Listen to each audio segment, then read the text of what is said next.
Well, the custom scene is quite a complex beast because it's not about any one thing. I always say to people it's not really about motorcycles, it's about a lot more than that. People have a desire nowadays in this kind of health and safety culture where everything is kind of done and organised for us and technology is a bit beyond us. People want an escape from digital back into analogue. They definitely want an escape from all these virtual experiences back into real ones. And I think they're also looking for pursuits that are a bit more dangerous. Motorcycling is one of those kind of categories that sometimes people in marketing call safe dangerous. So it's all of those things combined. And motorcycling is a very pure form of that. The custom scene allows people to ride bikes that have that timeless character, that flavour, something that defines them. Making them their own and personalising them means that they're belonging to something, that they're part of something. They're doing something a little bit risky, that involves speed, that involves a bit of danger, but it's kind of measured and acceptable. And when you add creativity and aesthetics, what you get is people wanting to make bikes their own. And that's really what the custom scene is born out of. And it's not really about any sort of one demographic or age group or class or culture. It's really about a certain type of person. And it's usually people who like aesthetics and who like aesthetics combined with engineering and have a certain attitude to life. I think the reason people sort of sometimes accuse the scene of being a little bit more about lifestyle and fashion is because actually it looks great.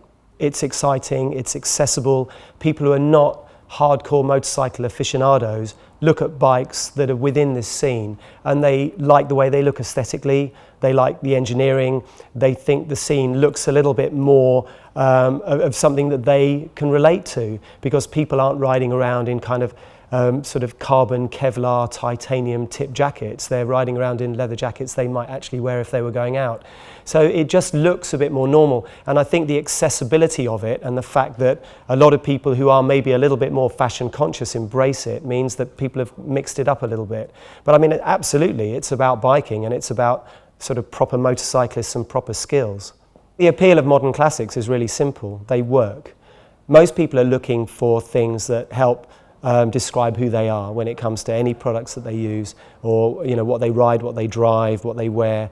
And the idea of kind of the classic motorcycle and classic brands is always going to be popular, but people ultimately want their stuff to work. They want to get on a motorcycle that's going to go, that's not going to leave a pile of oil on their driveway, that leave their left shoe smelling of petrol every time they go anywhere.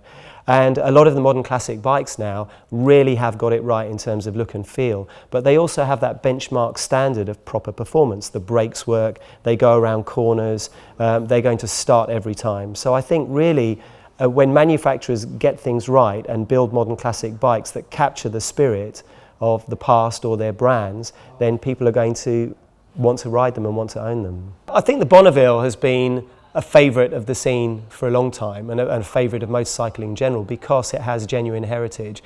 It's a bike that's been around for a long time and fairly uninterrupted, and it's evolved.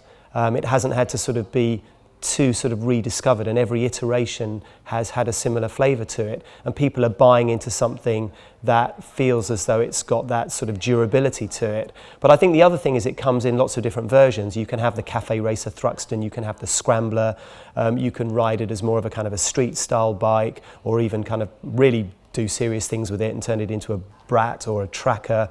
The thing about the Bonneville is it comes quite readily prepared to look good just by taking the mirrors off and putting on a tail tidy. And I don't see many Bonnevilles in big cities like London or Paris where they haven't been played around with to some degree, and quite often it's not a lot. You see a Bonneville whiz past and you go, that's a really nice custom bike, and then you go, actually no, that's quite standard. They've just changed a couple of things. And customization is just another word for personalization, and that's something that's been going on for a long time. Even somebody who buys an Apple iPhone is going to choose their color, and then they're going to buy a cover that's going to say something about who they are. And I think it's just the same in motorcycle culture. A certain type of person wants to make something their own, and it's just a question of how far they go. What people are looking for from the manufacturers is authenticity and not marketing. They want to see bikes that have been built and designed and put together by people with passion, and they haven't just had the words Cafe Racer slapped on them.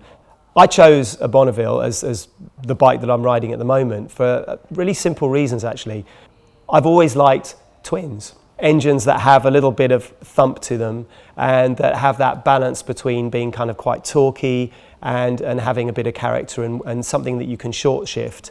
And I wanted something also that had heritage, that had a brand that meant something. I think the DNA of the Bonneville is a couple of things really. One, it's an iconic name. It's a British manufacturer, and I think if you're British, I think that means quite a lot. I think the Bonneville name has attached itself to lots of models that a lot of people have a connection with. But I also think that the parallel twin is a really nice engine to ride.